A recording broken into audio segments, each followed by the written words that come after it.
Beto O'Rourke's really taking this woke thing to a new level. Hey everybody, I'm Chad Hasty, host of the Chad Hasty Show, which airs weekday mornings 8:30 to 11 a.m. Central Time on News Talk 95.1 FM and 790 a.m. KFYO. The folks over at Axios have a great headline today: 2020's politically correct presidential election, or I guess you could call it the politically incorrect, politically correct election. The battle for wokeness, at least among the Democrats, went to new heights over the weekend with Beto O'Rourke, who announced his campaign. Of course, he raked in a record-setting $6.1 million in the first 24 hours after announcing his campaign run. But then he started apologizing for some really odd things, like making a joke about his family. One of the things that Beto O'Rourke said over the weekend, that he was commenting on his wife, and he said that his wife has really done a great job raising their three children, quote, sometimes with my help. Now, that's usually kind of a throwaway joke. Nice little line that husbands will use about their wives, and especially when the husband is the breadwinner in the family, or the sole breadwinner in the family. Or is in office.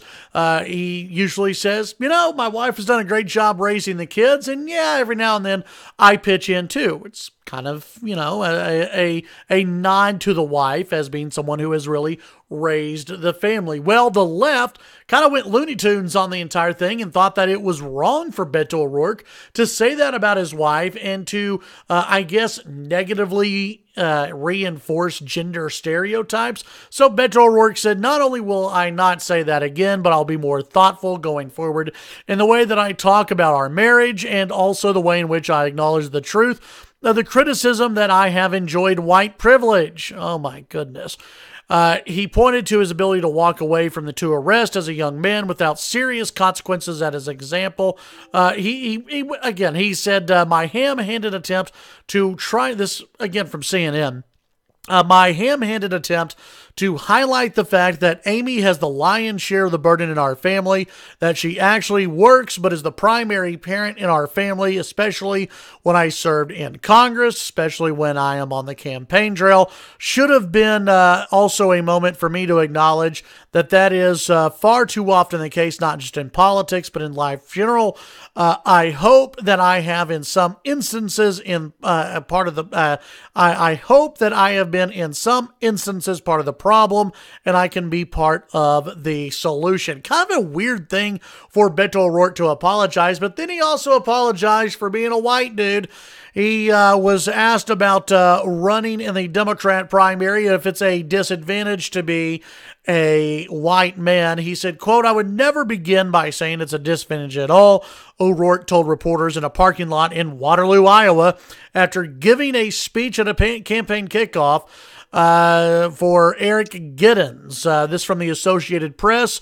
Beto said, quote, as a white man who has had privileges that others could not depend on or take for granted, I clearly had advantages over the course of my life. So Beto O'Rourke talking about white privilege, apologizing for his whiteness, and Beto O'Rourke also apologizing for making a self-deprecating joke and talking about his wife being the, person who raised the kids.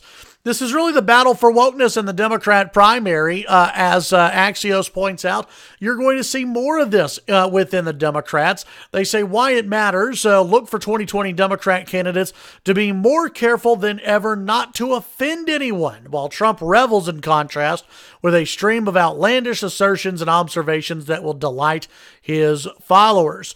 So you've got these Democrats who don't want to joke about anything. They don't want to offend anybody. They don't want to even come close to offending anybody. And I think most of America looks at that as pretty stupid. Here's the deal. and I've said this on my radio show, Beto O'Rourke, he's trying to be the wokest candidate out of any of these Democrats. The problem is, for the woke crowd, you can never be woke enough if you're Beto O'Rourke, if you're Joe Biden, if you're Bernie Sanders.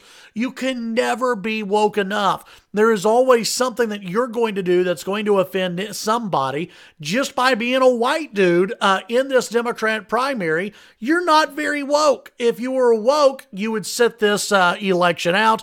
You would let Amy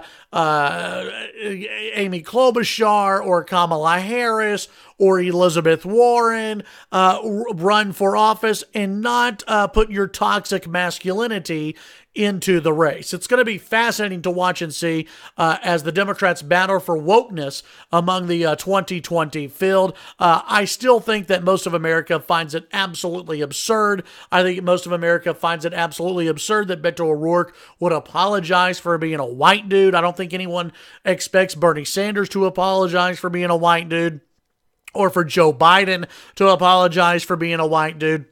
And I think most of America looks at Beto's joke about his, marriage and wife and kids and goes, "What was the big deal on that? Why is he apologizing for that?" Beto, listen, you can't be the wokest candidate in 2020.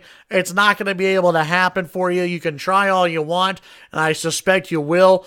But if you think you're going to be, deemed king of wokeness, it's probably not going to work out too well for you. Tune in to the Chad Hasty Show weekday mornings, 8:30 to 11 a.m. Central Time. News Talk 95.1 FM and 790 a.m. KFYO.